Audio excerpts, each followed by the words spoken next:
4.5a, setting up coordinate proofs. Warm up. Write the equation of the perpendicular bisector of A and B. Then graph AB, segment AB, and its perpendicular bisector. So recall that perpendicular is going to be a perpendicular slope, and a bisector is going to be a midpoint. So we're going to be finding the slope and the perpendicular slope and the midpoint, and then writing an equation. So first thing we need is the regular slope, so lowercase m of segment AB. 10 minus -6, or 10 plus 6 over -7 plus 1. 10 plus 6 is 16, -7 plus 1 is -6, and that reduces to -8/3. And now we want the perpendicular slope of AB, shorthand for perpendicular. Perpendicular slope of AB is going to be a positive 3/8. So now we want the midpoint or the bisector of that, so capital M of segment AB, so that's the average of the x's and the average of the y's, so -1 plus -7 over 2, -6 plus 10 over 2, -8 over 2 is -4, and that's going to be 4 over 2, which is 2. So we know the midpoint's going to be at -4, 2. And then our equation of our perpendicular bisector is going to be y minus 2, using our midpoint. And then our perpendicular slope, 3/8 times x plus 4. There's our equation, but it actually is not super helpful for making the graph, so we can just use some of the other elements to make the graph. So first it says graph segment AB, so -1, -6. So there's A, and then B is at -7, -7, positive 10, so -7, 1, 2.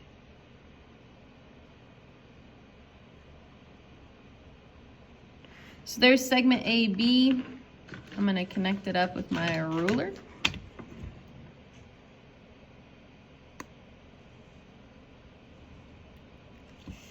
So there's segment AB. We're trying to make the perpendicular bisector of that segment. So it's going to look something like this, because I want it to go perpendicular and I want it to bisect it. So I know it's going to go somewhere around there.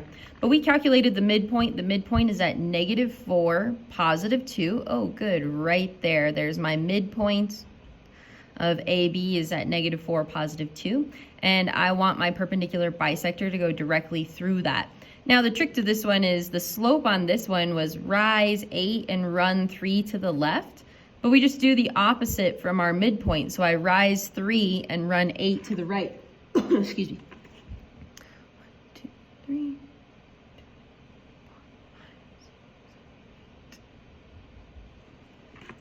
And now I can use my ruler to make my perpendicular bisector line.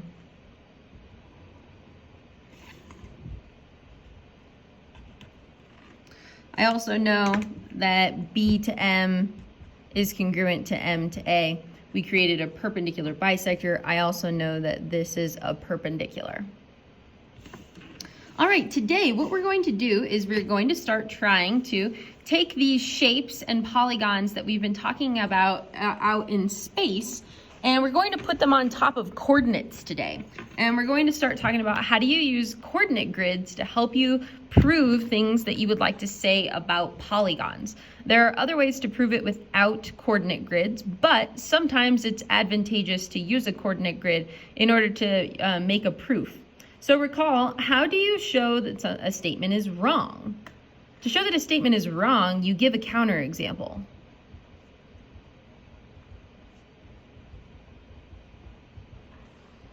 But how do you show that a statement is true? To show that a statement is true, you give a logical proof. So you can write a 2-column, you can write a mapping or a flow proof, some of it we call it, and then you can also write a paragraph proof. So our goal today will be able to represent our hypothesis algebraically, and that also means on a grid, so a coordinate grid. We have to remember that it has to represent any version of the hypothesis.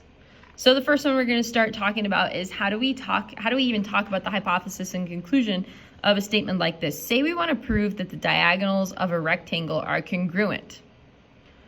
Well, it seems reasonable that they are. Let's make a sketch.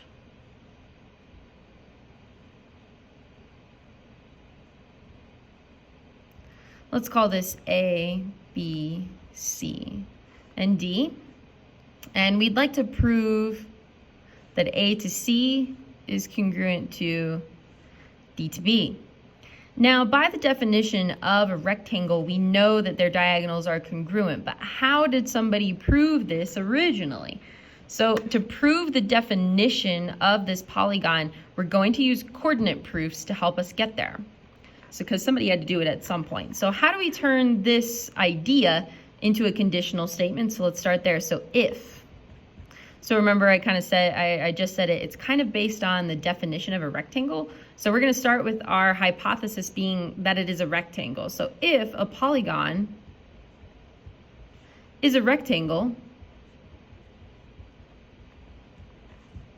then the diagonals are congruent.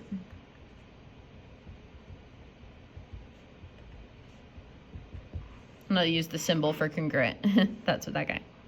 So the hypothesis is that it's a rectangle, and the conclusion is that its diagonals are congruent. But when we're trying to talk about this and not just say that because of the definition, you have to start putting it on top of a grid. So the new way that we're going to start talking about this is we're going to slap this figure onto an X and Y coordinate grid. So here's my X coordinate grid, here's my Y coordinate grid, and we're going to start giving these corners or vertices on our polygons, we're going to start giving them locations. So now when we turn this into a given statement, the first thing you need to do is give your polygon a name. It's based on its vertices, so we would say given rectangle A, B, C, D. And then what you need to do is define where the vertices are on your coordinate grid. So we would say A is located somewhere, B is located somewhere, C is located somewhere, and D is located somewhere. We'll talk about how to get those coordinate points in a second, but you'd fill in an X and a Y into each of those coordinate points. And then how do we write the conclusion? Well, we want to write it geometrically. So what is this diagonal called? It's called AC. So we would say prove that AC is congruent to BD, or DB, whichever. So now we're going to start using geometric statements to talk about how to prove that a polygon has a particular definition piece. So let's talk about how do you get those coordinate points? Like how do I fill this part in? So let's switch to talking about a square. It says, how can we represent a square graphically? So we're going to split it into two different kinds. You can do it specifically or generally. For proof writing, we're going to want to work in the general case, but I would like to talk about a specific case first. So now you can draw a square onto this grid in two kind of nice locations. The first location is you could draw it with the center of the square being 0, 0. Or you can draw the square into one quadrant space. And that's kind of a nice place to put it too. I would like to put it into the one coordinate grid. So I'm going to make my side length 5 units long. So 5 units this way. And, oh man, I'm having trouble drawing that. 5 units this way. And 5 units this way. So there's my square. This is A, B, C, and D. So where is A located? Located at 0, 0. B is going to be located at 5, 0, 5 right, 0 up and down. C is located at 5 right and 5 up. That makes sense because this is a square. I would have to go the same distance to the right as I go up. So 5 right, 5 up. So then D is going to be located at 0, 5, because I have to go the same distance up. So now, how do we represent that in the general case? So I'm going to skip to this coordinate grid here. Let's draw a general square. And we're going to talk about how to label this. So this is still A, this is still B, this is still C, and this is still D. But where are those located generally? So what's always going to be true about A to B? Well, it's going to be the same distance as I used from B to C. So what you get to do is you get to call that distance a specific length. And what we like to do in math is we like to use lowercase letters to represent that length. So if I go from this point over to this point, I'm going to call that length A. So I'm going to go right A and 0 up or down. We can also do A is going to be at 0, 0. So then if this distance is A, then how far is it from B to C? B to C is also the length of A. So I go right to the length of A and up to the length of A. So C is going to be at A, comma A, right A, up A. Just like we had over here, right 5, up 5. Then the last one, you can kind of follow your square pattern, 0, 5, so it's going to be 0, A.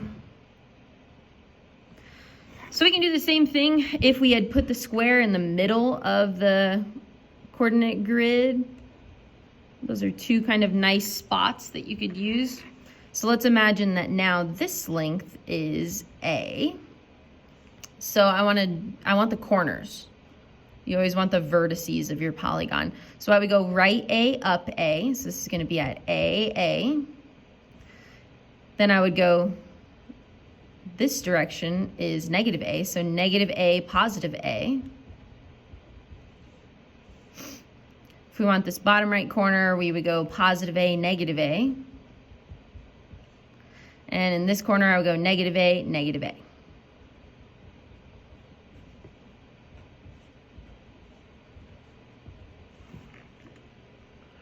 So this is what we're going to be working with when we start to prove things about coordinate grids.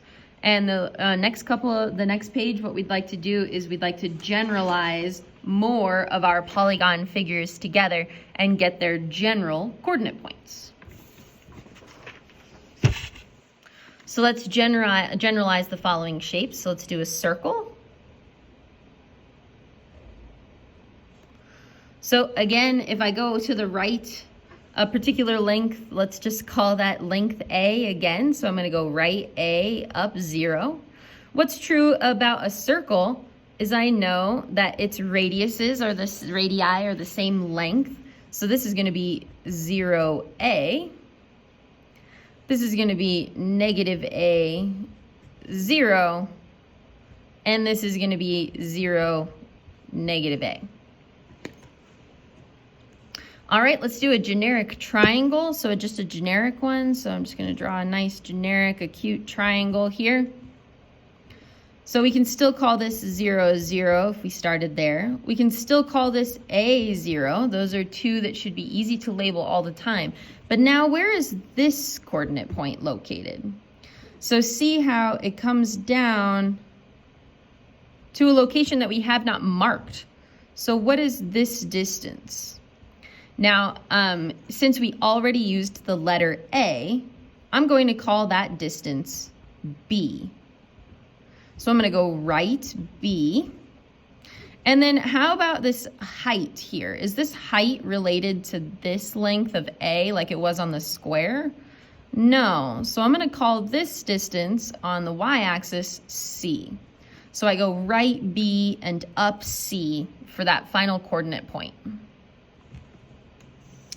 All right, let's do a general quadrilateral. So try not to draw it as a square or a rectangle. Try to draw it more like a oddly shaped trapezoid. So I'll kind of show you. Kind of go up. There's my general quadrilateral. So there's my 0, 0, A0. Those should be two easy ones. But now this coordinate point is not Y at the same location as A, so I'm going to call that B, and then a different coordinate point over there, different height would be C. And now this location is at a totally different one than the other ones as well, so this is going to be D, comma, E. So those top two coordinate points have nothing to do with the bottom two coordinate points on a general quadrilateral. But now let's compare that to a rectangle. Rectangles have things in common. So here's my vertices. The two that are easy to label, 0, 0, and A, 0. Now I know that these two side lengths are congruent and these two side lengths are congruent. So that means that this length of A applies to this top length, and then this length I can call something else. I could call this, this length B, which I recommend. So if I go right A and up B, that means that that relates to this third corner, so it's going to be 0, B.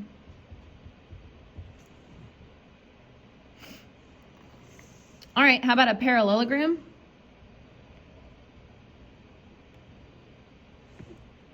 Here's my general parallelogram. So parallelograms, the trick to these ones is that the length from your y-axis to this coordinate point here, I can label that distance as a length of B, and you'll see why in a second, because that length applies to this length over here. Because recall, on a parallelogram, you could cut this off and slide it over and it would become a rectangle again. So 0, 0, that's easy. A, 0, the two that are easy to label. And then now I know that I'm going to come up a length of C, but how do I get this right length? So recall that you're going to the right a length of A, and then you're adding on this length of B. So I go right A plus B. Right A plus B is my x coordinate, comma C, that's the general y-axis. And then my last coordinate point is going to be right B. I can see that that is going the same length, so right B and up C. All right, last one is a right triangle. I like to draw them like this, but you could draw it with the right angle being along the y-axis if you choose. So here's my 0, 0, my A, 0, and then the key to this one is that this is perpendicular, so that's got to be still right A, but up some unknown length, and we'll just call it B instead of C. You could have called it C if you wanted to. All right, last example, draw the figure, write the given and prove statements for the following prompt. The diagonals of an isosceles trapezoid are congruent. So you can see, based on my hint here, the best way to draw our isosceles trapezoid is going to be half and half. And it's because they're symmetric, as isosceles trapezoid is symmetric on both sides. So let's draw an isosceles trapezoid. Isosceles means that these two legs are congruent. So we can call this length, let's call it A0. This is totally unrelated to this coordinate point, so B comma C.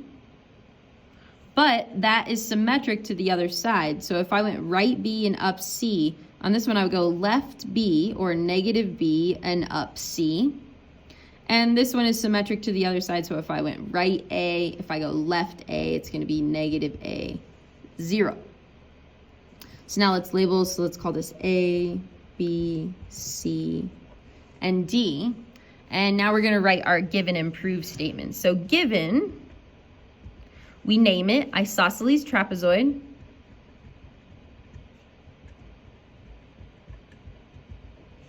A, B, C, D.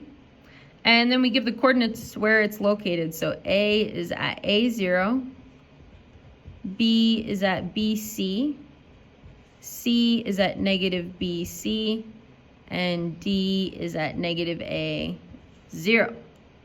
And then we want to prove that the diagonals are congruent. So we're trying to prove about this length compared to this link. So we're saying A to C is congruent to D to B.